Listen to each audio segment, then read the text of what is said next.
তবেই তো হুজুর পাক সাল্লাল্লাহু আলাইহি ওয়াসাল্লামের মহব্বত পাওয়া যাবে।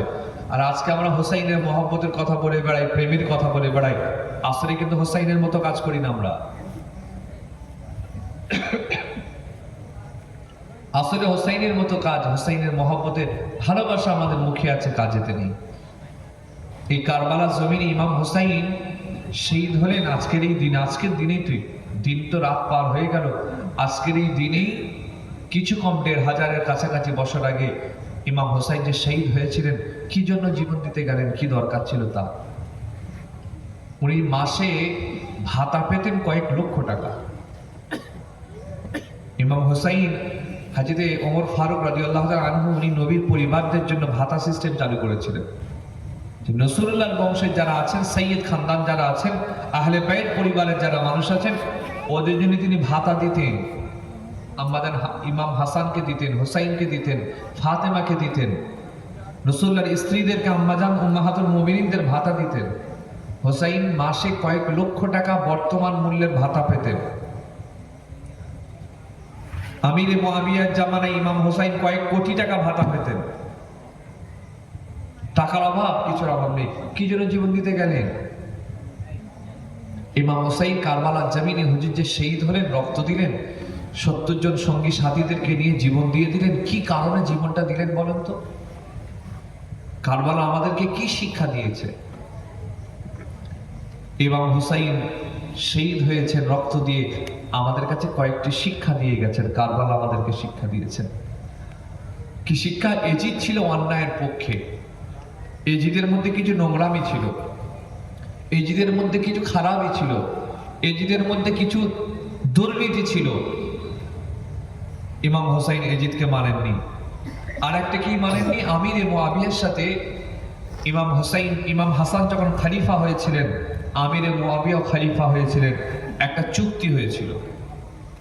চুক্তিতে ইমাম হাসান বলেছিলেন যে আমি আমার খেলাফতের পদটা ছেড়ে আপনাকে খলিফা বানালাম, কিন্তু আপনি যদি হায়াতে থাকেন, আপনি যদি মারা যান, আমি যদি হায়াতে থাকি, তাহলে আমি খলিফা হব, আমি না থাকলে হোসাইন খলিফা হবে। আর আমিরে মুআবিয়া হুজুর তিনি কি করলেন? সাহাবা ইকরাম সহ তাবেঈনদের সাথে পরামর্শের ভিত্তিতে তিনি এজিদকে খলিফা বানালেন।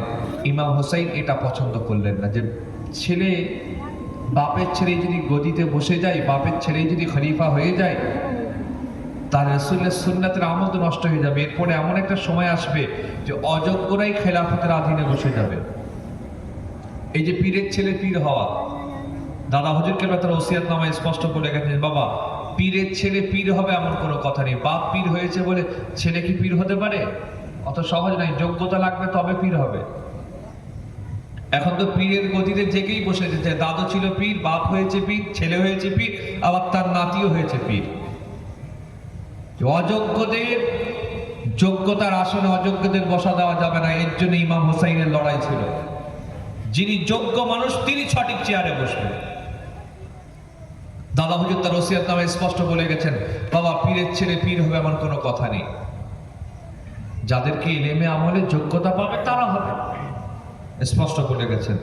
ইমাম হোসাইন তিনি এক কথা বলেন, আমিরে মুআবিয়া তিনি খলিফা ছিলেন, এজিদকে যদি খলিফা করা যায়, এরপরে এমন দাঁড়িয়ে যাবে যে বংশ পরস্পরাই খেলাফতের অধীনে বসে যাবে, অযোগ্যরাই খলিফা হয়ে যাবে। এর বিরুদ্ধে তিনি লড়াই শুরু করলেন, সংগ্রাম শুরু করলেন। ইমাম হোসাইন যদি সেদিন এজিদকে খলিফা বলে মানতেন, ইমাম হোসাইনের টাকার অভাব থাকতো না, পাওয়ারের অভাব থাকতো না, ক্ষমতার অভাব থাকতো না। তিনি সর্বোচ্চ আসনে বসে থাকতেন, এজিদ তাকে সম্মান দিতেন, এজিদ তাকে টাকা দিতেন, জমি দিতেন, ঘর দিতেন, বাড়ি দিতেন, সব দিতেন এজিদ, কিন্তু তাকে হোসাইনকে সব দিত। কিন্তু ইমাম হোসাইন আল্লাহু আকবার তিনি নিয়ত করলেন, জীবন দেব, শহীদ হব, রক্ত দেব, কিন্তু অন্যায়ের কাছে মাথা নিচু করব না। সুবহানাল্লাহ। এজিদ ছিল অন্যায়ের পক্ষে, এজিদের মধ্যে খারাপই ছিল, নোংরামি ছিল, বাজে কাজ ছিল।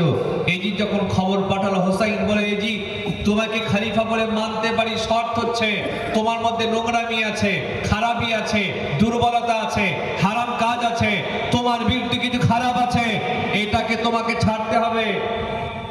এজিদ বললেন, না, এখনই আমাকে খলিফা বলে মানতে হবে। হোসাইন বলে, না, আগে হারাম ছাড়ো, তারপরে খলিফা বলে তোমাকে মানলো, চিন্তা ভাবনা পরে করব, আগে তোমাকে হারাম ছাড়তে হবে, নোংরামি ছাড়তে হবে। এই জিনিস যে দেশে গেল না, হোসাইনকে একদম খলিফা বলে মানাতেই হবে। চিঠি পাঠাতে লাগলেন, লোকেদের পাঠাতে লাগলেন, গভর্নমেন্ট চেঞ্জ